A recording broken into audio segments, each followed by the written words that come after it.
For today's vlog, tuturuan ko po kayo kung paano magbayad ng ating mga electric bill sa Shopee gamit po ang ating mga SPayLater. Buksan natin ang ating mga Shopee account. Dito po sa itaas na bahagi, makikita po natin ang Load Bills and Travel. Pindutin lamang po natin ito. Makikita po natin dito ang View All.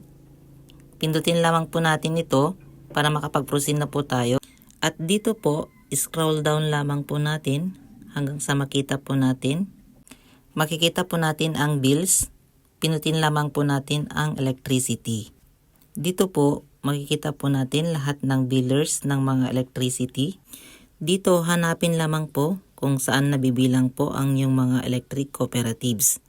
Scroll down lamang po ninyo para makita po ninyo lahat at hanapin ang inyong electric cooperatives. Kompleto na po ito mula A hanggang Z. Since nasa Abra province po ako at ang pangalan ng aming electric cooperatives ay Abreco, balik lamang po sa pinakataas at piliin ang Abreco. Kung gusto nyo naman po na mas madali ang inyong paghahanap, i-type na lamang po ang pangalan ng inyong mga electric cooperatives dito po sa pinakaitaas dito sa my search bar. Lagyan nyo po ng heart para yun po yung magsilbing favorites para mas madali po ninyong mahanap ang inyong mga electric cooperatives. At dito na nga po ay ilalagay na po ninyo ang inyong mga account number, account name, at ang exact amount na inyong babayaran. At dito nga po, make sure lamang po na tama po ang pagkakalagay ng ating mga account number. Kung maari ay i-double check po natin ito, pati na ang account name. Siguraduhin din po natin na tama po ang pagkakalagay natin ng mga amount na ating babayaran para po maiwasan ang problema sa ating mga billings.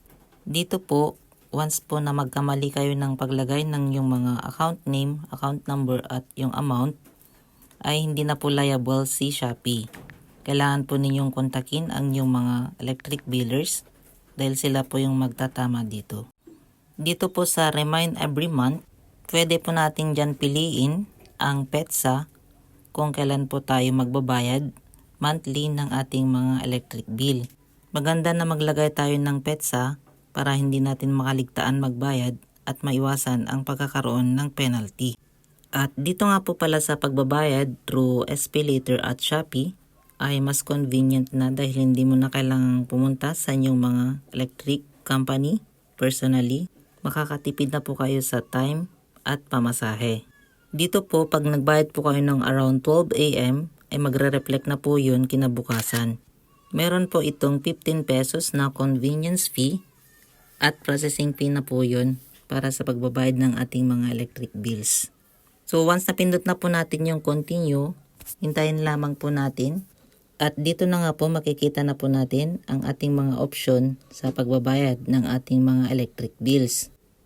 Ang isang kagandahan din po nito, kapag nataon po na wala tayong extra cash on hand, pwede nating mabayaran ang ating mga electric bills through installment sa ating mga SPayLater. Maiwasan po natin na magkaroon ng penalty ang ating mga billings. Kung halimbawa may voucher po kayo, pindutin lamang po natin itong voucher at pindutin ang OK. Pero pag wala ay ayos lang yan. Ngayon, pindutin po natin itong SPayLater. Makikita na po natin dito ang iba't ibang monthly installment. Ang kagandahan po nito, pag pinili po natin yung 1 month, itong makikita po natin yung recommended, 0% interest po siya. Kung gusto nyo naman po ng 3 months, 6 months or 12 months, ay mayroon na po siyang interest. Pero ang kagandahan po nito ay konti lamang po ang kanyang magiging interest. Unlike po sa ibang lending app. So, depende na po sa gusto natin kung alin po dyan yung mas convenient. Ito po ang kagandahan nito sa Shopee dahil all-in-one na. Unlike dati na pang shopping lang, ngayon ay pwede ka na rin mag-SPayLater ng yung mga bills at iba pang bayarin. At ngayon, pindutin po natin itong continue para magpatuloy po tayo. At antayin lamang po na mag-loading. At dito na nga po, pindutin na po natin ang Pay Now. Bale, i-maintain lamang po natin ang magandang record sa ating mga SPayLater dahil kapag maganda po ang ating mga records ay patuloy po na madadagdagan ang ating mga SPayLater credits, which is napaka-convenient dahil marami po tayong pwedeng paggamitan at mas ma-enjoy na po natin ang gumamit ng Buy Now, Pay Later. So dito po, antayin lamang po natin na mag-loading at matapos ang proseso. At kapag tapos na, enter na po natin ang ating 6-digit Shopee PIN. At pagkatapos naman po, makikita na po natin dito na payment successful. You paid 446.77. At para i-double check po, balik lamang po tayo sa ating mga SPayLater at makikita na po natin dito ang order details. Makikita na po natin dyan ang ating mga payment information. Pwede po natin kuhanan ng screenshot ito para maging reference po sa atin for future purposes. So ganyan lamang po ang magbayad gamit ang ating mga SPayLater. Napakadali at napaka-convenient dahil hindi na hassle ang pagpunta mismo sa electric cooperative na ating pagbabayaran. At makikita na nga po natin dito sa ating mga transaction, dito po sa ating mga SPayLater, ang ating binayaran. At ayan po, makikita po natin dyan. So, ibig sabihin po, pag ganyan po ay process na po at nabayaran na po ang ating mga bills. Isang way din po para makita natin ay balik po tayo sa homepage ng ating mga Shopee at makikita po natin dito sa Load Bills. Tapos pindutin itong View My Paid Bill.